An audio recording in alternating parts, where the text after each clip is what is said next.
Hello and welcome to the session on the benefits of exercise.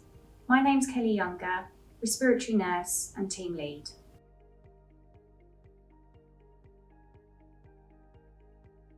The aim of the session is to understand the difference between physical activity and exercise, how exercise will benefit you, and what is the right amount of exercise that you should be doing, and what's available to you after the course is finished. Physical activity is an ordinary everyday movement, such as walking to the shops, housework and light gardening. Exercise is a specific, targeted activity with the aim of making a change. Some exercises will make you generally fitter, so you can walk further. Others can make your thigh muscles stronger, making it easier for you to stand up and sit down and climb the stairs. Being physically active by moving more and sitting less has its benefits. You will see greater benefits by combining physical activity along with structured exercise, achieving bigger improvements to your fitness and strength. This will help to improve your breathing and your general well-being. There are many benefits to being physically active, and here are some of them.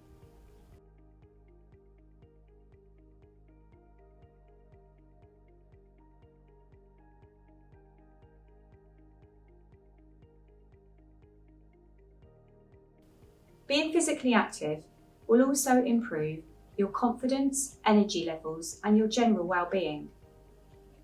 There may be many reasons why you haven't exercised for some time. These can include access to facilities where you feel safe to exercise and the time to do so. We will go through at the end of the course options available to you where you can exercise safely when you've completed your pulmonary rehabilitation course. And if you find that it's difficult to get the time to exercise, you might want to think about breaking them down into smaller, achievable chunks. Health problems, which have meant that you felt you were unable to undertake exercise.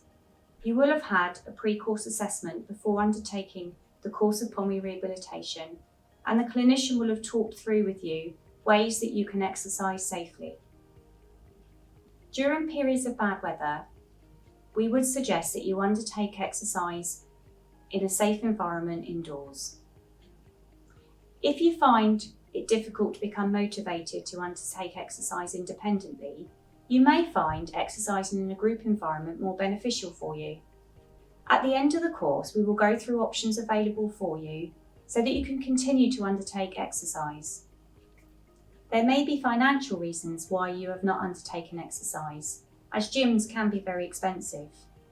During the course of your pulmonary rehabilitation programme, you will be shown exercises that you can do at home.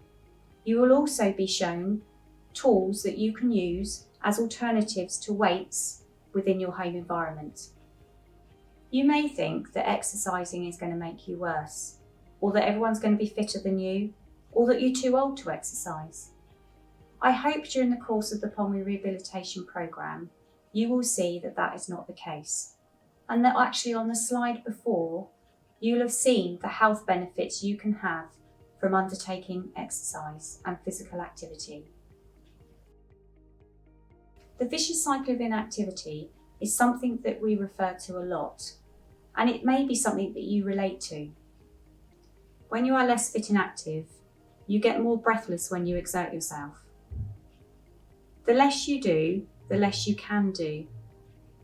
And this is because the muscles get weaker.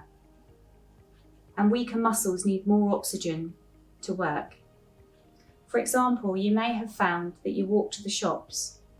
And normally you will find walking to the shops, but for this particular time, you became more breathless when you were doing so. And being breathless is frightening. And so you become fearful of doing that activity.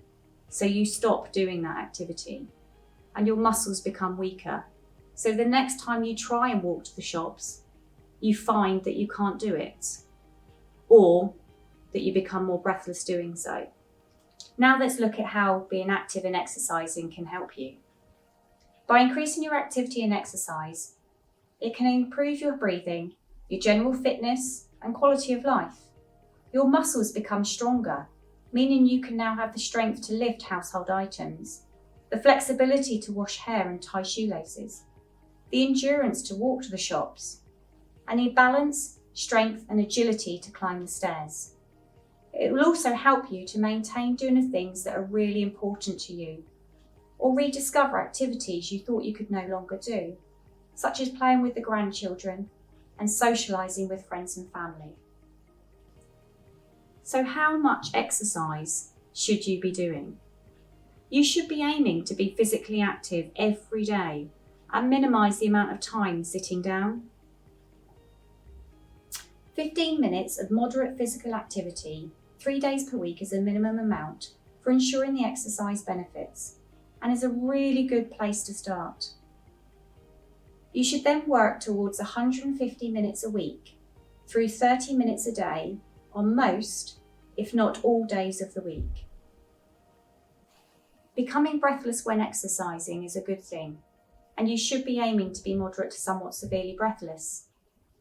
A good way to measure this is to say the sentence, "This exercise I'm doing is good for me." You should be able to say it with 2 or 3 pauses. If you find that you can say the sentence all in one go, without any stops, you may want to think about working a little bit harder. If, however, you cannot speak, or you can say only one word at a time, you may find that you're working too hard. You should aim to be able to do the exercises for the full duration of time. If you experience any of the following during exercise, you should stop and seek medical advice. Pressure or pain in the chest, neck, arm or jaw, nausea, lightheadedness, dizziness, or a headache. Using techniques to manage breathlessness when exercising is important.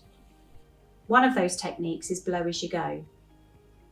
With this technique, you take a breath out when you're undertaking a strenuous activity, such as standing up, stretching, or bending.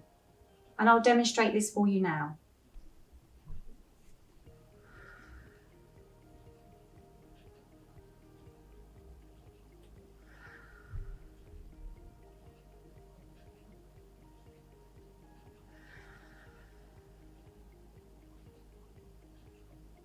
Another one is pursed lip breathing, where you breathe out with your lips pursed, as though you're whistling. And I'll demonstrate that now for you.